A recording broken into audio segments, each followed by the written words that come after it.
Welcome to another edition of Southern Ohio Matters with Gina Collinsworth. Gina is a public information coordinator with the Ohio Valley Regional Development Commission. And today she's going to be talking with two individuals about tourism and other things in Lawrence County. So stay tuned.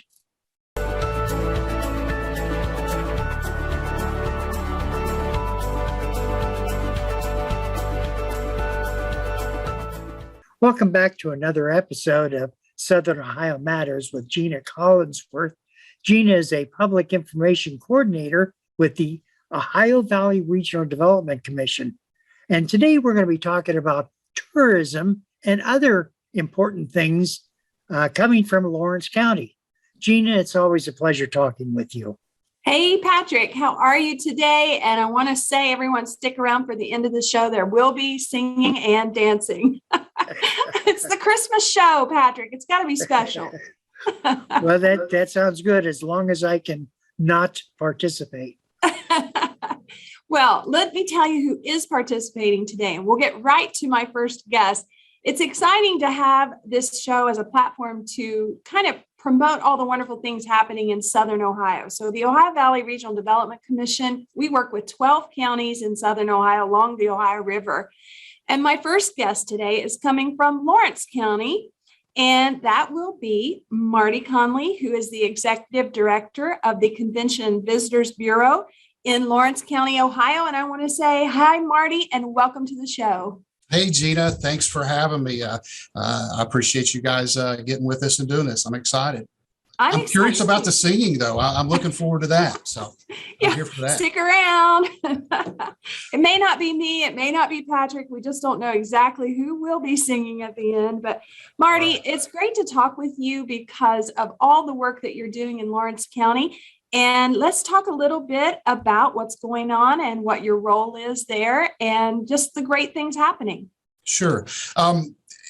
Travel and tourism, with everything that's going on here in the past couple of years, was probably one of the first things that was derailed, so to speak, through this pandemic. So we're looking for things to be moving forward here soon. The last 2 years have been really tough on travel and tourism, obviously, but we're hoping that first of the year, springtime, things are going to be a little bit more open, and really looking forward to move forward.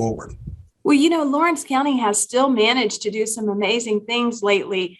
And you and I were speaking recently about some of the events that you did happen to get off and some of the activities to support small business with COVID the way it has been. I'm pretty sure that has been very welcomed in your community. So tell us a little bit about what you've been doing. Sure. I mean, with the pandemic, obviously, you try to pull a positive out of a negative situation. And how can we do that? How can I be effective with travel and tourism?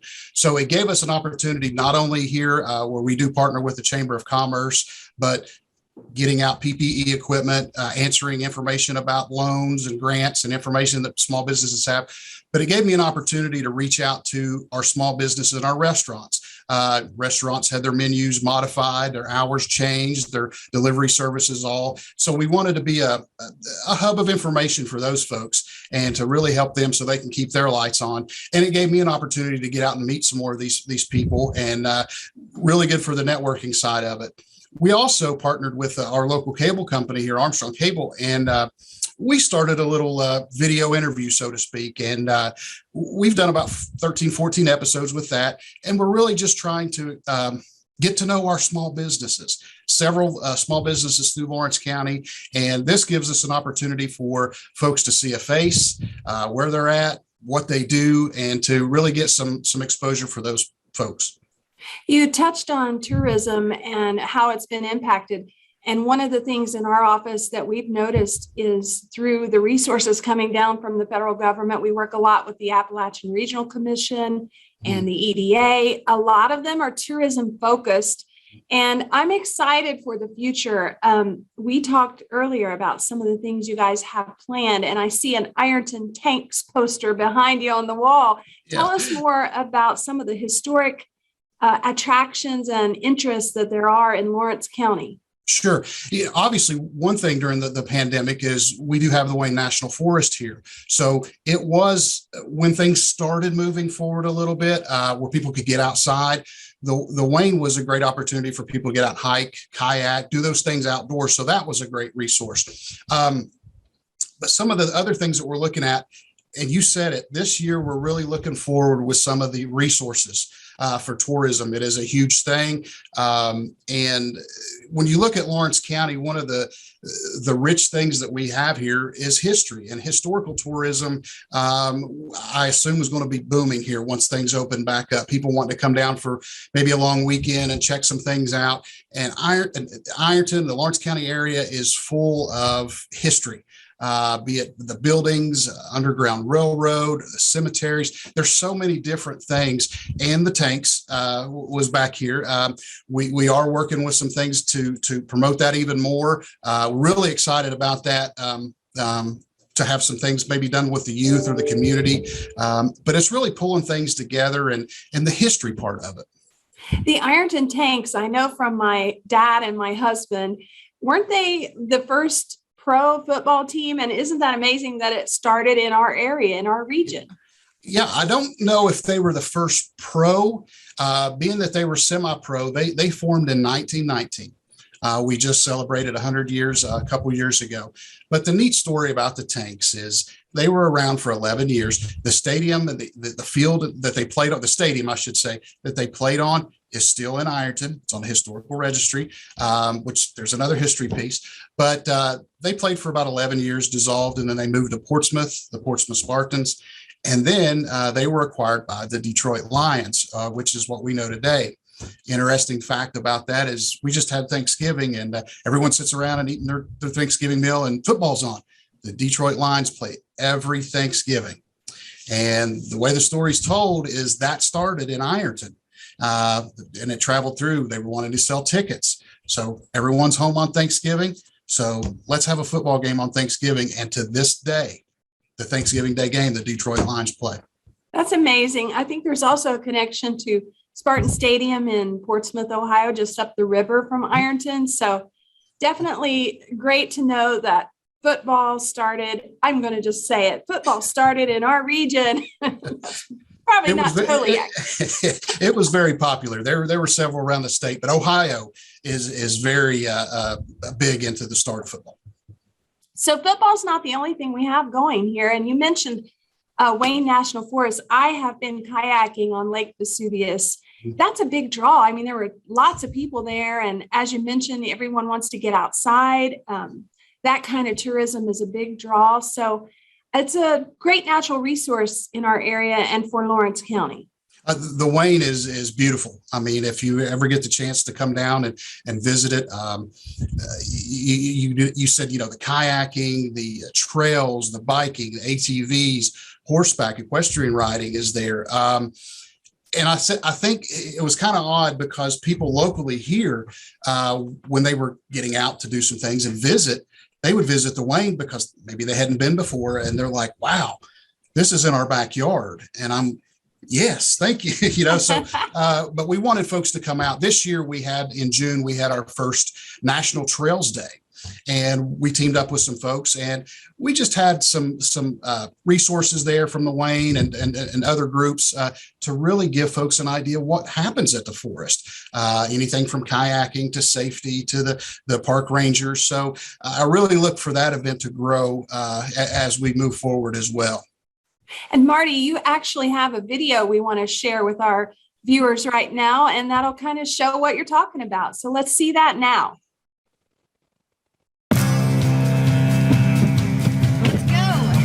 Do it.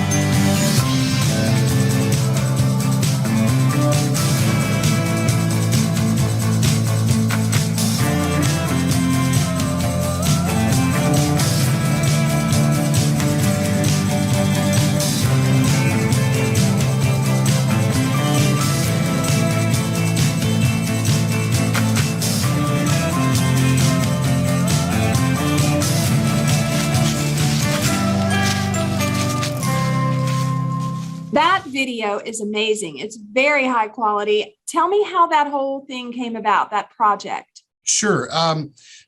When I was looking around and networking with other CVBs and just kind of getting my feet wet with this, the networking, I noticed that we didn't really have the exposure in Lawrence County that I was happy with as the CVB director. I want us to be noticed and get that exposure. So I teamed up with Tourism Ohio. They have a co-op program, and we took advantage of that. It's a great program to where we would have a video produced, high quality. We had a social media influencer, her and her family come to town and just kind of found around the way by themselves. I had no influence on that, but it was really neat to see the positive impact that we had from a resource like that. But the Tourism Ohio was great to work with. We are getting that exposure a little bit. So it's not going to happen overnight, but we're getting there, building some great relationships. I love that resource, and I'm so glad we get to share that with our viewers and all the other counties that we serve in Southern Ohio to take advantage of that. Tourism Ohio Co-op, it's a 50-50 match. So you would pay 50%. They would match that with 50% to help you produce media. But also, I think they will help with a media buy if you wanted to do advertising across the state. Mm-hmm. So it's a great program. Absolutely. I'm very happy with it. And you're right. There's different packages, not everything is for everyone. And they break that up and they explain it very well. But, social media, our hits with that was amazing this year. We started an Instagram page through all this as well. And it's done well, especially with the influencer helping us out with that. So I'm really excited about the future with that. To wrap it up, Marty, let's talk a little bit about the future. Tell me what you've got in the planning and what do you see coming for Lawrence County and tourism in your area? Wow. The future, obviously, we're just taking steps forward. We're ready to go. Like I said, we've been doing a lot behind the scenes. We're not out doing events. We have had some events and they have been successful. We had a Festival of Trees event, Wizard Fest in Ironton. So those things were still happening. And that's just to name a couple of them. There were a few more, but I think people are wanting to get out. They're wanting to get involved with their communities and do things. So being that we're here, we have all the resources for recreation. I'm really looking forward to a lot of more recreation opportunities that we're going to have. And just really getting the word out there about Lawrence County. Come on down for a long weekend and, enjoy, relax, unplug, unwind. Those are some of the terms that we use here. If you're just looking to take it easy, this would be the place to do it. If you want more information, visit lawrenceohio.com, right, Marty? That's the website. Yes, ma'am. That is the website. We use it and update it. And our social media channels, we're on Facebook, Instagram, and Twitter as well. And since you do have a great background with photography, I can't wait to check out the Instagram page. And I understand you're just starting to build that. So that's going to be a great resource too. Yeah, Instagram is a powerful source. We've been very happy with it. Started up maybe close to a year ago, maybe right at a year, but it's a lot of fun. And it's a great way to market Lawrence County. Marty, thanks so much for taking time today to share what you've been doing in Lawrence County, to invite people to come visit, and also to kind of give a behind the scenes for our other counties who are looking for resources. I really think it makes a difference, and we appreciate you. Thanks for having me, Gina. I appreciate that, to get the word out about Lawrence County, and we're moving forward. And if you're out there looking for something to do, come on down, give us a try down here. We'd love to see you. I am very, very happy to welcome our next guest to the show, where we're focusing on Lawrence County and the great things happening there. Sam Heighton is coming on the show with us this morning. Executive Director of Ironton Alive, which is a downtown revitalization nonprofit that works to build the community up. One of my favorite things. Sam, how are you? I'm doing real good. How's Gina? Doing great. Welcome to the show, and thanks for taking time to be with us, Sam. I know you have a lot of great projects happening, and we were just speaking with Marty Conley, and I know that you guys work together. Tell us, Sam, about your role with Ironton Alive and a little bit about the organization. Okay. The organization is just going to celebrate its 10th year this coming year. It's sort of a Main Street organization that we just do locally. How I did you am get the- involved? I always like Yeah. to know that, Sam. How did you get involved Well, with Ironton I Alive? was a member of the board for a couple of years, and the executive director we had wasn't really performing, so he left, and the board talked me into doing it, and I didn't really not want to do it, but it's a lot of work, but it's a lot of fun too, and I meet a lot of people like you, and I meet a lot of people, and I've lived here all my life, so I pretty much know how things work and who does what and who to ask for help. That's so important, isn't it, Sam, to know your community and to just get out there and put out there what you need and ask for help. Volunteers are so important. Tell me a little bit, though, about how Ironton Alive is involved with tourism in Lawrence County. I know that you know Marty, and we just spoke with Marty in the first part of the show. Sure, and Marty is new, but he's a hard worker, and he's done a lot already, and he and I work together. I take care of things in Ironton, and he helps with even with those. So, yeah, we do a lot of things together, and we have a lot to do yet. But tourism in this part of the country has not been good in the past. But I've been with some organizations like we had one called Ohio's Southern Coast, and we went to trade shows around the state. Went to Cleveland, Columbus, even went to Indianapolis, and talked about Ironton and hand out brochures, and I think we brought some people here. Yeah. So I think, I'm sorry, I didn't mean to interrupt you. I was just thinking about Ironton's Southern Coast and what a great descriptor that is. With Ironton, that city is historic, and you're right there on the Ohio River. There's a lot of tourism angles you could take advantage of, right? Oh yes, and we don't use it as well as we should. We have murals over on the flood wall on the riverside. They need some upkeep right now. We do have a new boat dock for people in transit that can stop and tie their boats up, and it's a great area. It's where Ironton got its start, where people come in on barges back in the 1700s and started working here and putting the city together. Commerce is a big part of our past, and I think part of our future is going to be tourism and welcoming people to come and experience all the natural resources we have here. And I know with your group, Ironton Alive, I wondered, what are you guys doing to try to make Ironton a destination city? I know you've had some events that you've done in the past, and we could talk about that. Yeah. We've done a lot of things, most small events, but we try to get the word out. And, people will travel for just about anything if they think it's different.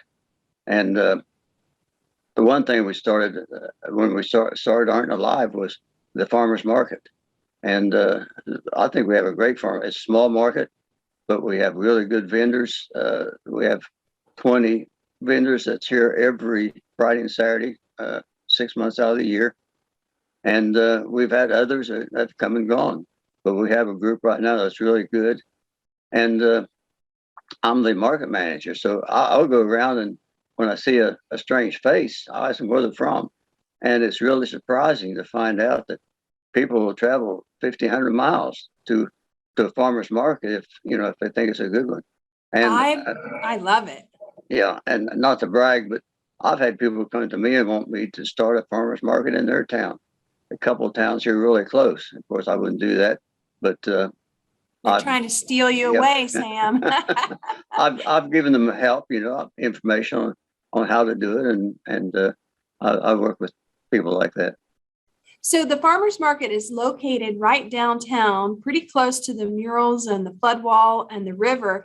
And I know that you have a project that you are working on in that area to build on some of the things that have already happened there. It's called the Friends Park project. Tell us about that, Yeah. Sam.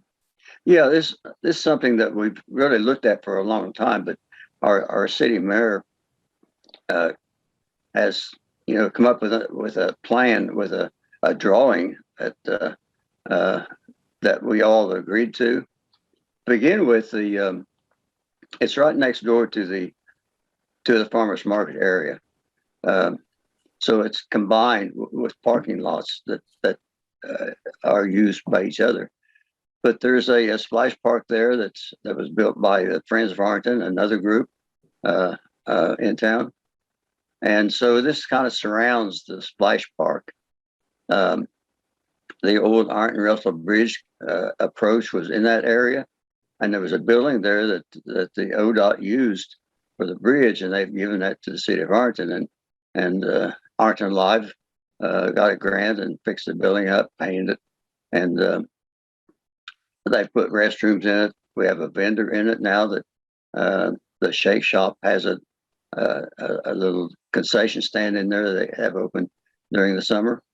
So it's become a sort of a center attraction, especially for the kids. We have a caboose, a DT&I railroad caboose that was down on the river, and we brought it up and we've set it up in that area and painted it, and getting electric put in it right now so we can air condition it. And we're going to have let the little kids have birthday parties and that type of thing in there. And the splash park, right? No, right, and right there in that area, right.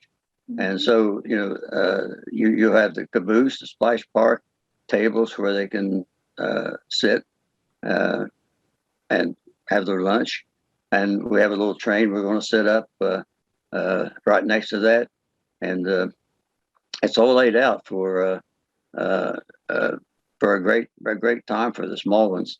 And I think it'll be a destination, maybe not from far away people, but people within 50 miles would come, I think, to enjoy that area. Absolutely. Some of the city jewels, I call them, that we've already talked about. One we haven't mentioned yet is the Ronee Theater. And, you and I know each other. We've talked before, but you credit the Friends of Ronee and also Ironton in Bloom as two volunteer organizations that are really helping downtown, right? Yes, Ironton and Bloom has really done a lot. They get a lot of donations. They need donations, and they dress the town up with flowers and trees. They've replaced a lot of trees recently that have gotten too big, and so the town is really looking good. The Friends of Ironton took ownership of the Ronee Theater, and it was really in bad shape. Had to put a new roof on it, and the seats were all gone, so there's no seating in it. But they put up portable seating when they have some kind of event. And right now there's a local church using the facility on Sunday morning, so they have some income there. It's fantastic. I love that theater. When we wrap up, this is probably going to be my last question. We're almost out of time, but I know this is a great one for you, Sam. How do you get people to work together? What's the secret sauce on that? Because you've got a lot of volunteers working in downtown Ironton to make it more beautiful and more of a destination. What do you think is the secret sauce to that? A buy-in. You have to have a buy-in from the community. And once you get that, then the people start coming up. They bubble to the top when you get community buy-in. Now, everybody's not going to be happy. It don't matter what you do, but you realize when you have that buy-in and your community is with you, and we have that here. It's wonderful. I think it's got a lot to do with your leadership, and I want to thank you for joining us today. Sam Heighton, who's the executive director of Ironton Alive, the Downtown Revitalization Group. Sam, thanks again for being with us, and Merry Christmas. Thank you, and Merry Christmas. I'm really glad to do it.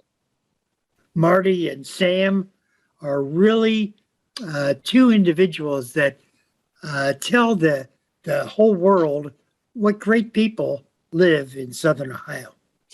Ohio is home to so many great people, and we have such great regions across Ohio, different lifestyles and different topography. And in Southern Ohio, we love our mountains, our hills, and our river and our people are so generous, Patrick, and they work hard. And just like Sam has highlighted and Marty, volunteers are the heart of your community and you can never thank them enough. So if you're a volunteer, I want to say thank you for what you do to make your community better. And speaking of that, one of my favorite segments is shouting out to someone. And who are we going to shout out today? Speaking of people who make the community better, I want to give a shout out to Ross County Children's Services. Ross County, the city in Ross County that most people know would be Chillicothe, Ohio.